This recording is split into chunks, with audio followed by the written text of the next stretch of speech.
At 9:40 p.m. on February 15, 1898, the USS Maine exploded in the Havana harbor, completely destroying the front third of the ship and killing 266 lives.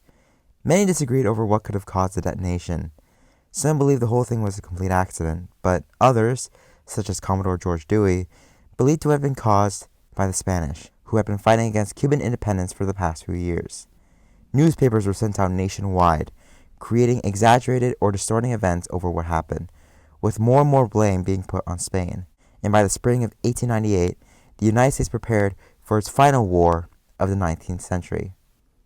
This is part 1 of the Spanish-American War.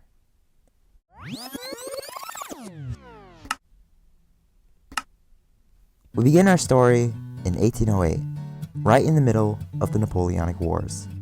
Following the French victory against the Fourth Coalition, France was having some problems within their own alliance, specifically their allies to the south, the Kingdom of Spain. For the past 3 years at this point, the Spanish were beginning to question whether siding with Napoleon was really the best idea, and France did not take that very well. Hey, what the heck, Spain? You're really gonna leave me like that? Well, I think it's best for the both of us to go our separate ways. We haven't really been compatible after Trafalgar, and I think we could both prosper if we could just go our separate paths. Yeah, that's a good point. Counterpoint. Was ik een uf? So Napoleon overthrew the Spanish king and turned Spain into a puppet state, which led to local rebellions and initiated the Peninsular War, a military conflict between the French and the Spanish locals fighting to reclaim their occupied homeland. Meanwhile, as Spain was literally fighting itself, the Spanish colonies in Latin America saw an opportunity from the occupation. Hey, if the Spanish are currently fighting off the French right now, that means they're not paying attention to us, right? Yeah, and so if we were to, hypothetically speaking, break away from the empire, the Spanish would be too busy to stop this hypothetical independence. Yeah, most likely. Nice. Eventually, the Spanish were able to kick out the French, but the damage had already been done.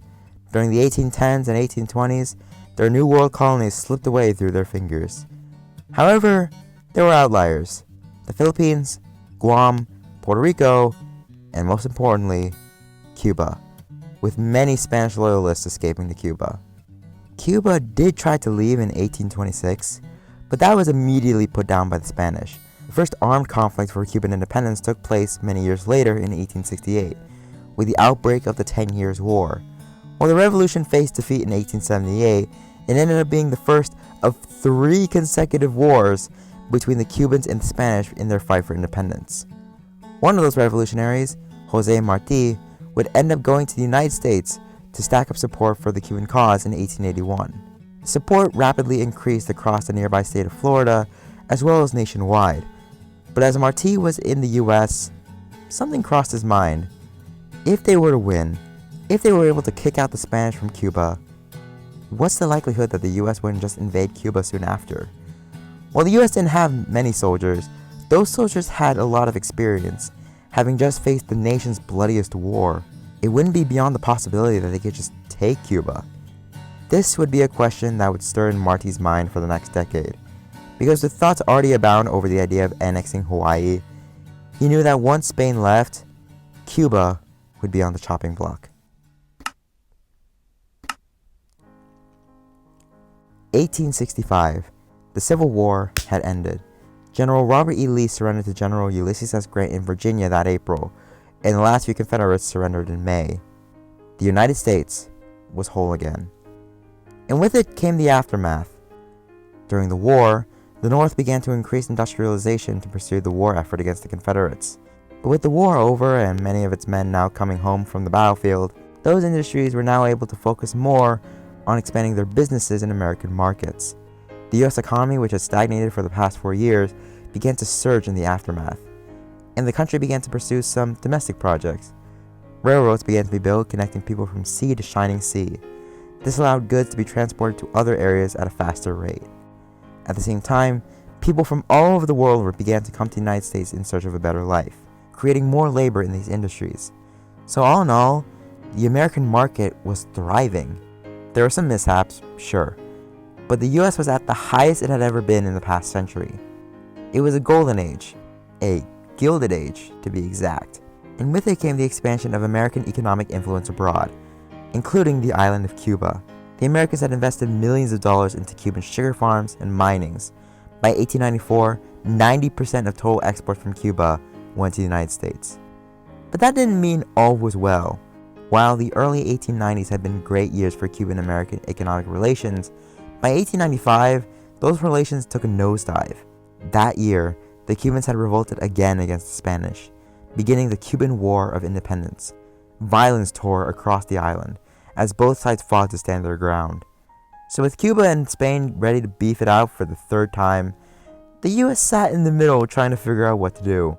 During the initial outbreak, the US was on the sidelines over the whole ordeal, while slightly leaning towards the Cuban freedom fighters. But as the war dragged on, the idea of intervening and joining the Cubans became more and more appealing. The Americans saw the revolts in Cuba as similar to their own fight for independence against Britain all that time ago. Many African Americans, who had been tossed around by white Southerners following the end of Reconstruction, yeah, that's a whole other thing, believed that intervening in this war could be a great opportunity to gain some respect in American society. In addition, the idea of annexing Cuba had been an idea circulated for a while now. Ever since the 1850s and the Ostend Manifesto, there is this idea of an American colonial empire, like the ones in Europe, where the US not only expanded its economic influence, but also its political influence. Back then, it had been immediately shut down for the fact that it would be expanding slavery. But now that slavery had been outlawed in 1865, the idea was up in the air again. The idea of colonial expansion continued to nag the back of America's mind. Sure, they've done their own expansion before, whether it was Louisiana, Oregon, Texas, or California, and all of that had been justified. It had always been destined by God to expand from the East Coast to the West Coast. But going beyond that, becoming an empire? That goes entirely against the very foundations this country was built upon. While the American public wanted to join the war, one man stood in the way. President William McKinley. He wanted to end the war as quickly and peacefully as possible, and picking a side would not help in that goal. He also didn't see it in America's best interest to militarily intervene in Cuba. Having fought in the American Civil War, including the Battle of Antietam, he understood the cost that would come when fighting such a brutal military conflict. So in 1897, the US tried to get Spain to negotiate with the Cubans for peace. Can you please stop this fighting so we can go back to doing business? No. Come on, I have very important investments on that island, and you're just gonna let it all burn down in flames? Figuratively? And I suppose also literally? I've had it with these Cuban rebels, America. They spent the past 30 years being a pain to my side, and it's about time they finally know their place. And I'm not gonna let some Anglo colonies be the one telling me to back down. Can you at least chill out a bit? You're not making this better for yourself. Yeah, you're right. So by the end of 1897, the Spanish began placing more reformist policies in hope of compromising with the Cuban rebels. Hooray, there might actually be peace! The Cubans, however, refused to give in. In addition, the Spanish recalled Spanish Governor General Weyler from Cuba, which many Cuban loyalists were not happy with. Fearing for his safety as well as the safety of many Americans in Cuba, U.S. Consul Fitzhugh Lee, nephew of late General Robert E. Lee, requested a U.S. warship to be sent to Havana. And so they sent the USS Maine. While war fervor was rampant in the country, some in the government were reluctant to declare war even after the destruction of the USS Maine. Having just gotten out of an economic recession following the Panic of 1893, American businessmen were also hesitant to jump into the war with the Spanish. However, on March 17th, Republican Senator Redfield Proctor of Vermont stated his thoughts. He reported about his trip to Cuba, how he deeply sympathized with the Cubans who had to struggle to keep their independence from Spain, and how it was the U.S. responsibility to help liberate these people during these tumultuous times. Not to necessarily annex them, but to simply help them out. And with that, the U.S. decided to take the warpath. That April, Congress created a joint resolution to use military force to help Cuban independence. McKinley reluctantly approved it on the 20th, sending an ultimatum to Spain. Hearing this, the Spanish severed all ties with the Americans, and in response, the Americans blockaded Cuba. So on the 23rd of April, 1898, the Spanish declared war on the United States of America. The first battle between American and Spanish forces in the Caribbean was on the 11th of May near the city of Cienfuegos. Cienfuegos is sort of the communication point where Cuba could communicate to the outside world and the Spanish government in Madrid, thanks to the submarine telecommunication cables that had connected the two continents during this period through telegraphs.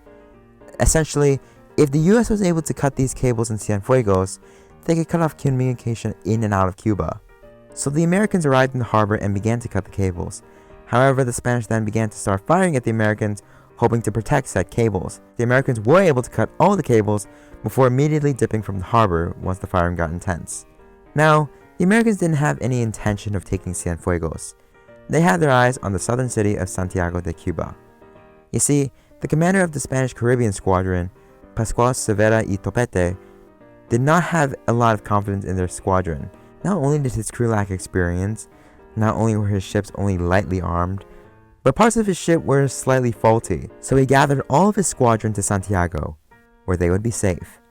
Unfortunately, however, it just made them a bigger target, and the Americans began their attack on Santiago. On June 10th, American forces landed in Guantanamo Bay before moving inland. From the 22nd to the 24th of that same month, American forces also landed in Daiquiri and Siboney, even having a slight skirmish with the Spanish.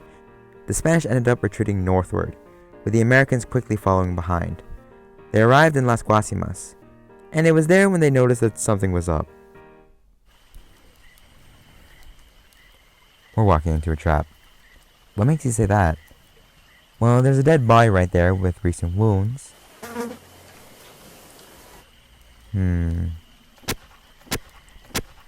Dios mío! Yeah! I think you might be onto something. The Battle of Las Guasimas didn't last very long, and soon enough, the Spanish withdrew all the way back to Santiago's outermost defenses. From there, two more battles took place, the Battle of El Caney and the Battle of San Juan Hill, both of which happened on the same day, July 1st, 1898. Now, the Battle of El Caney was mainly a distraction for the Americans, forcing them to be in multiple battles while unable to reinforce each other.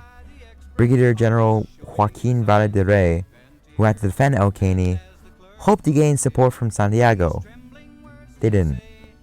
So Vara de Rey and his 500 men, with no machine guns, just rifles, had to defend El Caney and keep General Henry Lawton's men from aiding the Americans over at San Juan Hill. But it wasn't like Vara de Rey didn't have any luck on his side.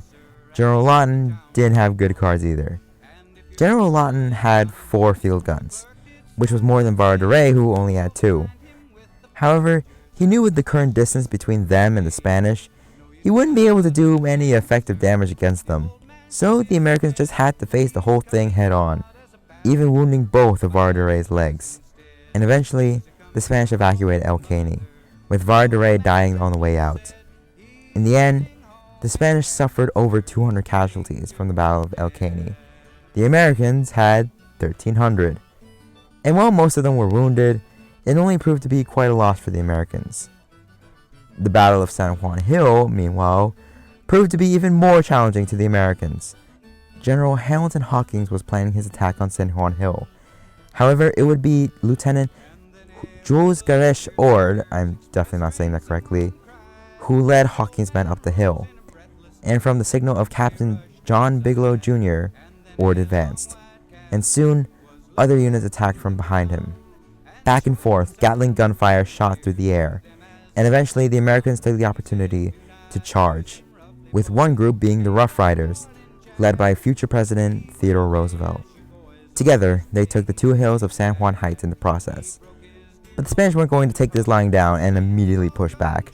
The Gatling guns had been passed back and forth between the 2 hills in order to repel the Spanish from retaking them. But the Americans were eventually able to stop the Spanish counterattack, and with that, the Americans then began to push in and surround Santiago. It proved to be bloody, yet still victorious.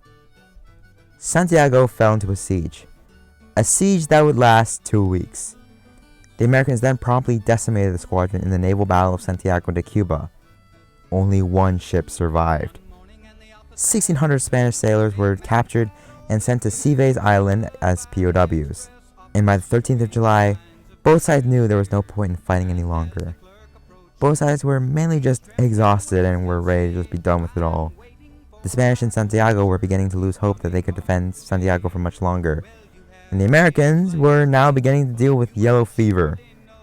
So on the 16th of July, 1898, the Spanish troops marched out of Santiago, surrendering to the Americans. Yellow fever proved to be quite a pain for the Americans, so in late July and early August, the Americans left Cuba and were sent to get medical treatment. But while the war ended in Cuba, that didn't mean the war was over.